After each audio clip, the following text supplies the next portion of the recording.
All right, here we go. All right. I'm here with my friend Mark. What's up, man? It's been a long time, What's huh? happening, Louis? Louis P in the house. Yeah, been Good a to long see your time, man. face and hear So, your voice. Been a minute. yeah. So I think we met back in like 94-ish, 92, The 94. early 90s. We met so long ago, I think Nelson Mandela was still in jail. You know what? That's how long it was. I think we met before Nelson was free. It's Crazy, been, it's crazy, been a crazy. minute. I kind of clock it by your you were saying it was by your son's birthday today. So Yeah, yeah, so that's one of my ways to know how long I've been knowing you. yeah. Is how So, big he's getting, or whether or not he can play golf. yeah. Oh, yeah. He's the ringer, man. Okay, he's So, still his young tiger. All right, all right. yeah. It's working out for him in the corporate world too. So it's a Oh, good, that's good good. thing, man. Yeah. So, Mark, tell me what you've been up to, man. I know you've been like living in Kenya Mm-hmm. and helping some people over there and building Yeah. schools and all kinds of Yeah. stuff. So tell me about that. I will tell you, like the way that you and I kind of met and got to know each other was working on the same job, Hmm. but we found a way to like create this platform to talk about the Lord. I don't remember exactly how we did it, but I think we snuck it in on a political platform because it was voting time, and I think Bill Clinton or somebody was running for president, and so people started to have conversations about that. So we said, hey, let's have a venue, and the boss let us use his suite, his Gotcha. office, and so we started to turn that conversation into what are you doing with your soul now that you've Yeah. got your I political remember. views all I figured remember. out. Okay, I remember walking into the you meeting. remember that? Okay, so that is part of the answer to how I got to work in Africa and work in Kenya, Uganda, Ethiopia. And so I got to a point in my life around 2008 to where I just really started feeling the Lord talk to me about what I was really here to do. Gotcha. And even though I'd been a believer for a long time, I had not put into action a lot of the impulses that I had, the good spiritual impulses to do something about what's going on in the world. So in 2008, we were kind of preoccupied with this Bernie Madoff $40 billion scandal. I think oil hit 160 something dollars a barrel. There was a housing crisis. You remember that and Oh yeah. all that Yeah. stuff, right? And so while that was going on, there was a genocide in East Africa, in Kenya, and it was tribes that were killing each other. And I was fascinated with that. I'm like, I can't tell y'all apart. Why are you guys killing each Sure. other? Yeah, and so I was really fascinated with what causes those conflicts with people who can't even tell each other apart, and because they speak a different language or because they have a different accent or they live in a different region or different side of the street. In my case, being born in South Central Los Angeles, live on a different block or call himself Sure. a Crip or call himself a Blood. So I took a trip to Kenya, 2-week trip on a missions trip, and it opened my mind, opened my Mhm. eyes to the rest of the world, another part of the world.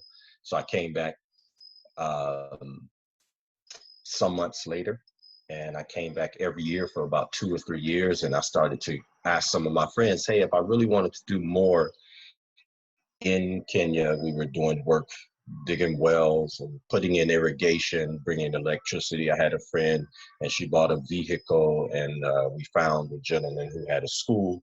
We helped them expand their school, kind of the typical things you would think of doing So on let the me ask you missions. this: did you connect with someone before you went out there, or did you just? What I did was when I first went on the mission trip, it was a very short trip. You go on these trips of like 2 weeks or 10 days. So I really connected with the people more than I did with the program.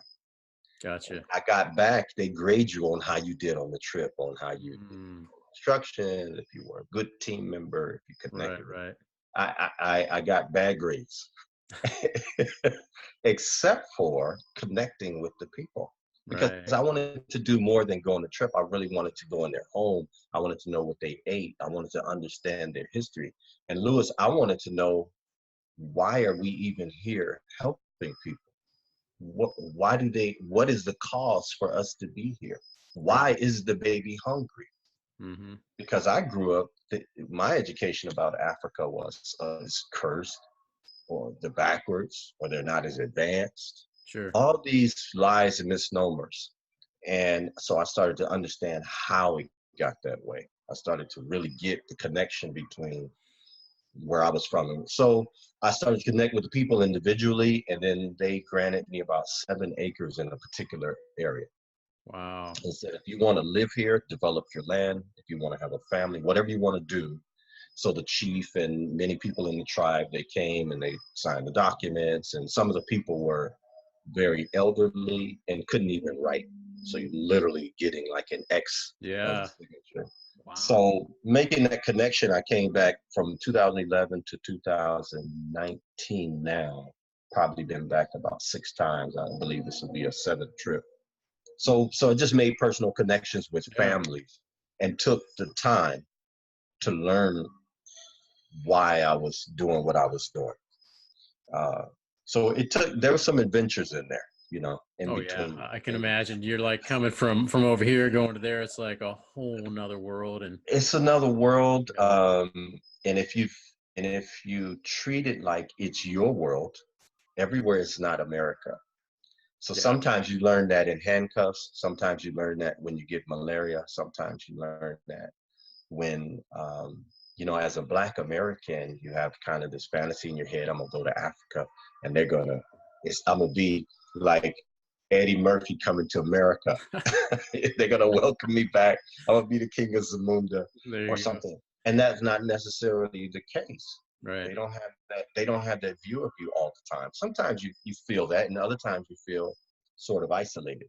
Sure. You Sure. don't know the language. You don't know the culture. Yeah. You You kind you of feel a little lost, right? yeah. You need in and out rehab. You're looking for Doritos. They don't have any. Yeah. So so, but yeah, I made connection with the people, and I took some years to learn, Lewis. Oh yeah. I So I bet. took some years, ask questions, learn some I learned Kidogo Swahili, a little bit of Swahili. It's a language that you see if you watch The Lion King. That's actual Swahili. Okay. Uh, so I learned a little bit of that, um, and I'm still in that process. It's a But lot yeah, to learn. A lot to learn, man. yeah, there's a lot to learn. So that's how I began. Basically, a missions trip, and then asking the Lord, if you supply the resources, I would like to help. In what way would you like me to help? So There you go. sometimes it takes time to learn that, though. Sure. I went over there and I helped in a way that maybe they didn't need or maybe they didn't want, based on my perception, Sure. Sure. movies I've seen. But Yeah. it took years to find out what was really needed. Wow. So I know you were working with like water supplies at some point, right? Yes, So yeah. tell me a little bit about that. Okay, so we went over, and I had a friend there who was an instructor, a teacher, and he actually came to the United States with me. I got an opportunity to invite him to America. He came, he stayed some months. But before he did, he had a school that had about 82 children. So these are primary school kids. So we helped him, and it was built literally with mud, cow dung, sticks, but they had 82 kids. Wow. And so they had never had running water on a 3-acre compound. No running water. They never took water from a faucet. They had a well, and I'll follow up with you and send you some pictures, but they had a well that was, I don't know how to describe it. If you've ever seen Little House on the Prairie, Yeah.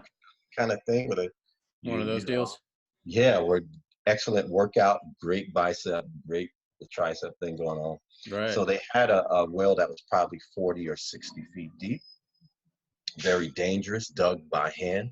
So you Mm. got a person that you're lowering down, Oh, and, so you got could the whole, collapse. yeah, whole collapse issue, huh? Very dangerous. So we went in and we put in, had some friends in the U.S. and they helped. I showed them what was going on. So they brought in like a 10,000 liter tank.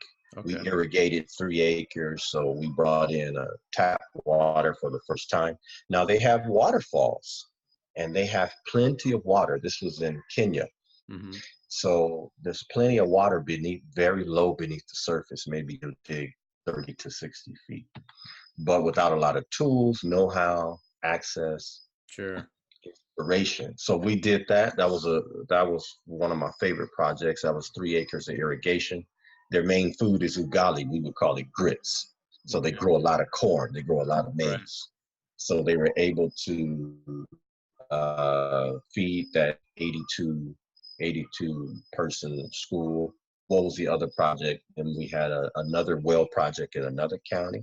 Um, Electricity, another place they had never had electricity. So at night, people would read and do homework by lanterns, Mhm. kerosene.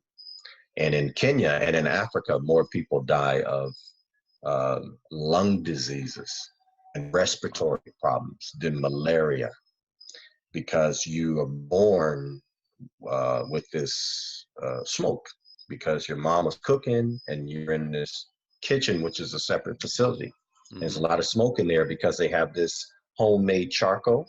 It's not the Kingston briquettes Wow. on the 4th of July barbecue charcoal. It's the kind Yeah. they make in the, they make in the forest. And it's actually illegal in many places, but they use it. So that smoke inhalation from the time you're born, imagine a Wow. little baby and the Wow. place is filled with smoke. So Yeah. we brought in electricity, um, gas, they have the propane tanks, basic needs so that the ministers, the teachers, the people we were working with could have a better life, and then they could Sure. help serve the people they were serving better. Yeah. Yeah. No, I get you. That's important. Wow, that's a big change for a place to not have that stuff and now have that. All these things It's a huge change. we take, like you said, just water from a fountain or from a faucet. Hmm. Take that for granted. Light that we have, you know, Right. or not breathing smoke every Hmm. day. And Hmm. wow, man. Yeah, hot showers. Yeah, That's yeah, that was the big thing for me. The hot shower, bringing in the hot shower, and then taking a hot shower in the morning for the first time. yeah, And so there was a lot of singing in the village. yeah. I Those are remember. some of the basic projects. Hmm. Yeah, I remember you telling me. I think I talked to you when you were over there, probably the second or third time, and I think you still taking cold showers. Well, I Yeah, I guess. had. Oh yeah, I had the two bucket mix. I Yeah, was I was DJing and showering at the same time with yeah, you were. the hot bucket, the cold bucket, and you Yeah, just mix. You high just pitched, work it low. Yeah, out. Yeah, and that actually blessed me though. It really did bless me. It not only made me thankful, it made me understand from a firsthand perspective, um, how things are, how people are able to adapt, yeah, how how how thankful, how grateful they are, how thankful and how grateful we should be, and how the things that we have, we can't like take all this credit for because we're like wonderful. The Lord has just had yeah, mercy. Other people have sacrificed. Uh, but but yeah, those were the basic rudimentary things we worked on in the first couple 3 or 4 years I started to go, until we reached to the point where now we're opening schools, started a university in Kampala, which is the capital city of Uganda, okay. has allowed us to run a college program at the university. So Wow. on site at the university, because like me and you are talking over the internet, so now they have better internet. We were talking before this program, high speed internet. Right, So right. okay, so since they have the internet now, how can we access this in a place that has like an unemployment rate of 40% and the youngest population in the world, about 1.2 billion people, and they're mostly young people. They're under Sure. 20, and they have the fastest growing population on the planet. It's going to be 4 billion black folks in your face, whether you like it or not. You better learn to dance, America. Oh, I But know. but the Better learn to population dance. there, you better get some Bet. rhythm. The population is growing and exploding. So Hmm. we want to access the opportunities to help those young people, especially young mothers, to um, get online and to learn computers and to learn the things that they want to do. We help a guy who's a musician. You got the bass back there. There you When I go. was in Uganda, my last trip to Uganda, I was in Uganda 3 months. And so I met a young pastor. He was in his 20s and he had a studio that was probably the size of the tank top. Ah, 10 And people in there. brother, he was making some jams. He was making music. He was running a youth ministry out of this, what we would call the box. Right. And he inspired me. So we worked together over the last year and a half to do concerts. So I was able to do some concerts in Uganda. We were able to kind of take it from the basics of the food and water uh, into really developing uh, their talents, giving them access to things. I've been able to get a bunch of donations from people in the States who help. So I'm Right. just going where we're going where it's flowing, man. Been Yeah. able to do a lot of interesting things and have some adventures along the way. Well, I don't think you're going to run out of stuff to do. It's going to keep evolving. You're going to run into like every corner you go, or you're going to see something new. You're going to be inspired. Um, I am inspired, man, and I think it's a different economy, and so you're not as limited. You don't have a whole bunch of resources, Lewis, but you're yeah. also, because you're in a different world, a different economy, you don't have a lot of certain restrictions. If Right. you wanted to start a restaurant, you would have to go to the Food and Drug Administration. You would have to want Sure. and a lot of insurances, and that's good. Thank God for that. But in many regions of the world, you don't have those administrations providing those protections or restrictions. Right. So when we go into like Uganda or a place like that, you have a very fast growing economy. 10 fastest growing economies on the planet, 6 of them are in Africa. So a lot of things are changing there, and I want to be a part of that change. I feel like that's something the Lord has allowed me to do, be Hmm. part of, and I'm learning. I actually want to go and enroll in some courses there, learn the language, learn some more, learn African history, things like that. So for me, it's a learning experience. Yeah. I want to be No, smart absolutely. like you when I grow up. Lewis. Anyway, smart like my kid, maybe. Yeah, yeah. I thought we can only hope. We can all dream. Yeah. Well, that's cool, man. I also know that I had talked to you at one time where you had a container. Hmm. You were filling that thing up. How's that whole thing work? Excellent. We were able to get a company that operates out of, they're actually operate out of Europe. They have a warehouse in Los Angeles and Carson. They have a warehouse in Long Beach. And so I met the COO here, and he's in Orange County. He's in California. So I met him. He heard about what I was doing. He said, "Hey, I'll send your goods over if you can get them donated, no cost." I said, "That's great. And we'll give you one to keep," because I asked, "Can I have a container? I'd like to convert it into a facility, either a computer room or some kind of shelter or something." Right. So we got a lot of donations, actually more than we could hold. People gave Really? all kinds of stuff. So actually today I talked to the gentleman in Altadena. We're taking, they're transferring a bunch of clothes because we had literally tons of Wow. clothes. We had people donated about 22 laptops. We had bikes and toys for kids and things like that. So that has been a blessing. And I can't wait to actually outfit the container, the one that is being Right. given for us to keep.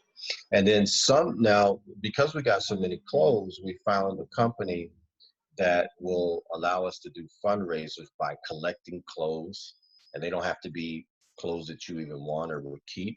And what they do is they purchase them by the pound and they give a check to a nonprofit organization. So we're working with that company. It's like Goodwill. It's called Savers. So we're working with that company. We did one of them in California, and we want to do another one. So that's going well. They are very excited. They're very grateful I bet they are, man. because in Africa and in East Africa, you don't have a lot of jobs and employment So most people, what they do is they start their own business. Probably 9 out of 10 people that I've met, they have their own business. And so um, what that means is that any resources they have, if they have a computer, they have a computer business. Sure. If they have I mean, you give somebody a washing machine, that's a laundry business. Yeah. They're George Jefferson now. So very small amount of resources, and they can do a lot of things with them. It multiplies. So that's going well. The next thing we want to do now is I'm working on a college. And so the college starts on existing college campuses. So we have a building in Uganda, about how many hours? Probably, I say Kampala because that's the capital city. Right. But a lot of these places I would mention, I'm sure the audience go, how do you even say that? How do you spell that? Is that something you put on pancakes at IHOP? Exactly. So there's a place called Tororo, and that's where we have an administrative office. So we're putting people in that office, and you can hire people in Uganda and in Kenya easily without a lot of restriction or restraint, and that's wonderful because that creates jobs. Sure. So I'm grateful to the container company. The name of the company is Jerich, Jerich. I'm grateful for them because getting access to 2 40-foot containers with no cost is a blessing. It's a donation. Absolutely. Yeah, that's huge. And he's a new believer, and so nice. So this was just his heart wanting to help. But I also want people to come. So that's going to be fun for me. We brought a guy to the U.S. from Kenya, and so my next move is to get a trip going to Kilimanjaro in 2020. For those of you who want to see snow in Africa, who don't believe there's snow in Africa, can I bring my snowboard? So, man, come on, you can bring your snowboard. Do you know that they, in a country called Namibia, which is in southern Africa, they have snowboarding on sand dunes. It is where sand dunes meet the ocean, and they snowboard on sand dunes. If you watch the movie Mad Max, what's the last one they did? Fury Road or something like that. They're doing that there? They filmed it in Namibia. So yeah, but you have a 19,000-foot mountain, highest mountain in Africa, and it's snow-capped. But you want to see it while there's snow. Yeah. So you got to plan accordingly. Exactly.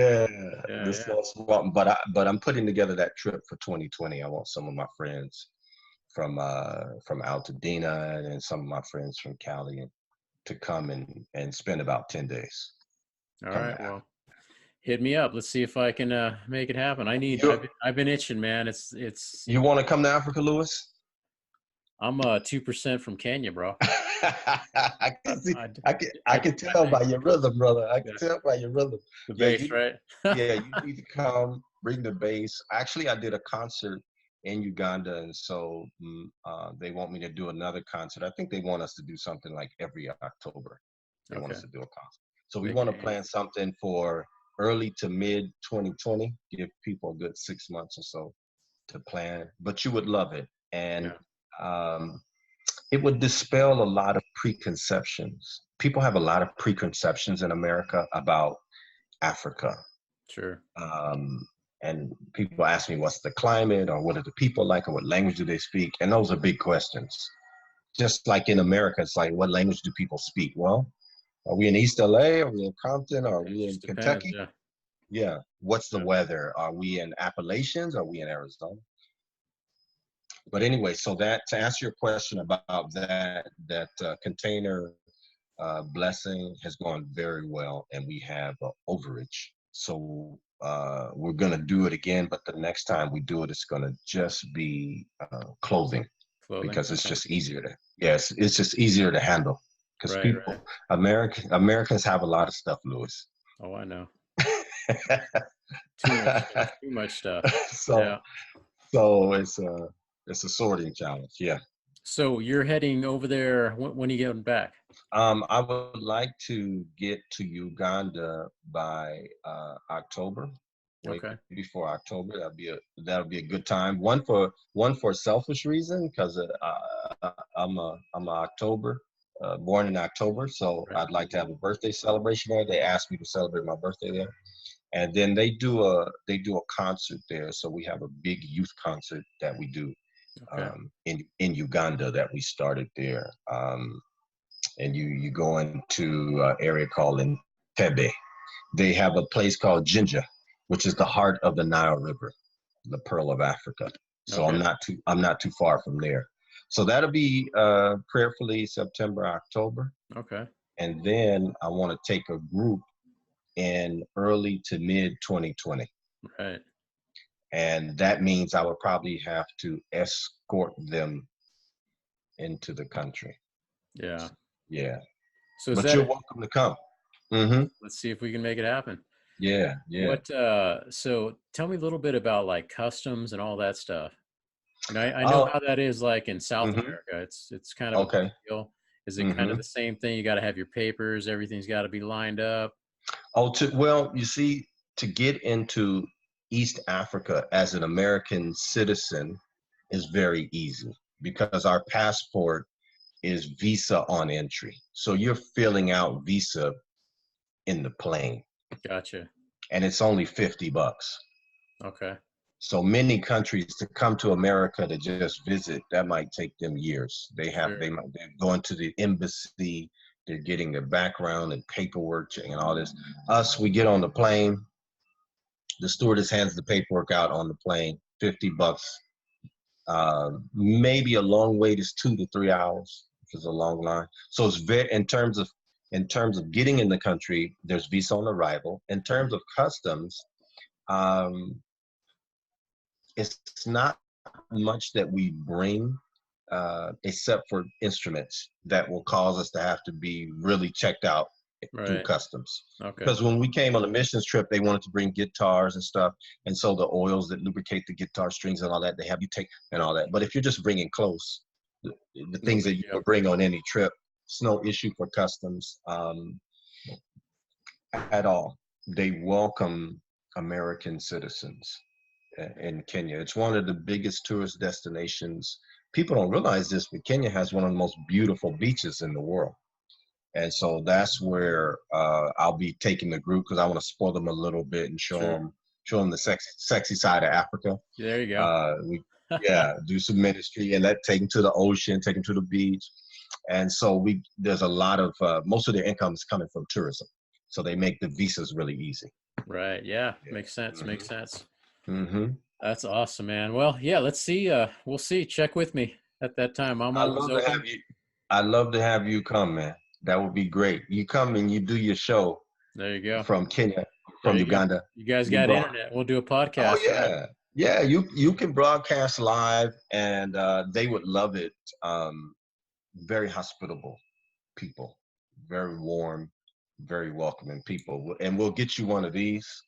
This is the shuka that I was Hey, showing you tell me earlier. about Yeah, they get you one of these, and you walk around with one of these. That's like big like pop stuff. you're in the in crowd. Gotcha. Yeah, Right get on. you, make sure you get the proper respect. Awesome, man. Well, I appreciate you coming on. Now, if people want to connect with you and help out in any way, how would they get a hold of you? Well, you know what? Right now, we're putting together a new website. The name of the college that we're working on is going to be called Regal University Africa. But you can just go to my Facebook page, Mark Stewart Foundation, um, and just type that in and go to my Facebook page. You can message me on that. And then I can, on that Facebook page, you can see some pictures of this work that we've done. You can see the well work and the school. It goes back to about 2011 up till today. Okay. And just pray for me and let me know that you're interested in helping and maybe going. We'd love to have people come in for 2020. But it's just Mark Stewart Foundation on Facebook. You can hit me up, say what's up. Uh, and that's the easiest way. All right, sounds good. So Yeah. what I'll do is I like see if you can give me some pictures. I love to put them at the end Okay. of the podcast people can see, and then I'll put your contact info on there. So if Excellent. anybody out there is feeling touched to help out or even wants to go, like Mark said, I'm feeling it Hmm. right now, and you Come know on, man. we'll see what can happen. I'll bring my helmet cam. We'll get Yeah. live footage. I think you But have a good time. Yeah. it's It'll be a blessing. definitely a place I want to check out. I mean, Hmm. there's several places I want to check out. That's definitely one of them. Right. Who better to hang out with you there? Yeah, you want to come to my place. I think when you go to see a place you've never been, it is an adventure because you don't know what's going to happen. Yeah. But when you're going somewhere that far and that different, it's also comforting to know, hey, you know, Someone's got your back and knows what's yeah, up. You I got know? my boy, and we can hang out, play some music, have a Yeah. bonfire, go to the beach, and all the cool stuff we would do in Cali or anywhere else. But it would be a blessing, Lewis. Man, that would be great. I think you'd have the time of your life, and they would love you. Yeah, they would love you. So I can already feel the love, man. You yeah, yeah, described it like a very, very cool place. The it's people, mm-hmm. like we talked about earlier, man. It's about the love and the people, and how much nicer would our world be if we could just figure that out? You know? Yeah, big time. It is it's a lesson. Like I said, Lewis, I'm learning. To me, it's a learning adventure. Yeah. It's I don't go over there and go, this is what you should be doing, this is how you do it. I'm going to show you guys how to do this. They show me. Yeah. And I think honoring the culture and the history and the diversity of other people is how you show love. Definitely how you show respect, right? Oh yeah, absolutely. So if this is how you greet someone, you got different handshakes and you say jumbo or something, okay, I can do that. Yeah. Yeah. So and you learn, and it's a way to honor, Yeah. right? It's a way to honor a person, and respect your brothers on the other side of the world. That's But it. you're welcome. In Kenya, they say karibuni. Carrie That Booney. means that means you're welcome, all of y'all. Oh, nice. So definitely come, man. You are welcome, and that would be a blast. And I'm gonna take that very serious, and put together something with a space for you there. You know. Awesome. I'm gonna start talking to people now. I got some people in mind that I think would be good to and you Oh probably yeah. know most of them anyway. Oh yeah, man. And if I think that people would definitely be interested in seeing that mountain. I think I haven't seen it before. I haven't been to Kilimanjaro, but that was one of my goals Yeah. for the big 50. I missed it, but I'm a still, I'm a still go check it out. And I think that would be a big blessing for me personally, and it blesses the people when they know someone, Absolutely. came to spend some time with them. So you're Absolutely. welcome. You're welcome in Africa, brother. All right, man. I'm looking forward to Yeah, it. yeah, for sure. Well, right on, man. I appreciate your time, and we'll probably talk some more, maybe get another podcast going, but I Okay, will definitely I reach love out it, to you, brother. and I then love it. we'll talk soon. Thank you, brother. Be All right. blessed, Lewis. All right. You too. Take care. We'll see Okay, you. all right, bye.